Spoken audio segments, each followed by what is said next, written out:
রাজ্যের 12 লক্ষ ওবিসি শংসাপত্র বাতিল সংক্রান্ত মামলা সুপ্রিম কোর্ট কেন খারিজ করে দিল, অর্থাৎ সুপ্রিম কোর্টের এখানে বিচারপতিদের কি পর্যবেক্ষণ, বিস্তারিত জানবো। অর্ণব রয়েছেন আমার সঙ্গে সরাসরি। অর্ণব,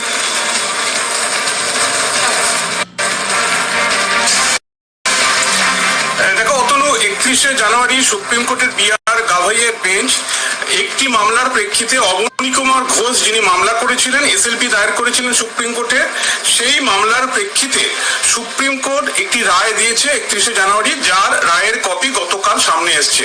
এবং সেই রায়ের কপিতে বলা হচ্ছে যে কলকাতা হাইকোর্টে বিচারপতি রাজাশেখর মান্থাই এবং বিচারপতি তপব্রত চক্রবর্তী ডিভিশন বেঞ্চ, মূলত এটি স্পেশাল ডিভিশন বেঞ্চ তৈরি করেছিল কলকাতা হাইকোর্ট, সেই ডিভিশন বেঞ্চ 22শে মে 2024 যে রায় দিয়েছিল রাজ্যের ওবিসি শংসাপত্র সংক্রান্ত, সেই ওবিসি শংসাপত্র সংক্রান্ত মামলাটি সুপ্রিম কোর্ট হস্তক্ষেপ করছে না, অর্থাৎ কলকাতা হাইকোর্টের যে রায় সেই রায়টাকে বহাল রাখছে সুপ্রিম কোর্ট।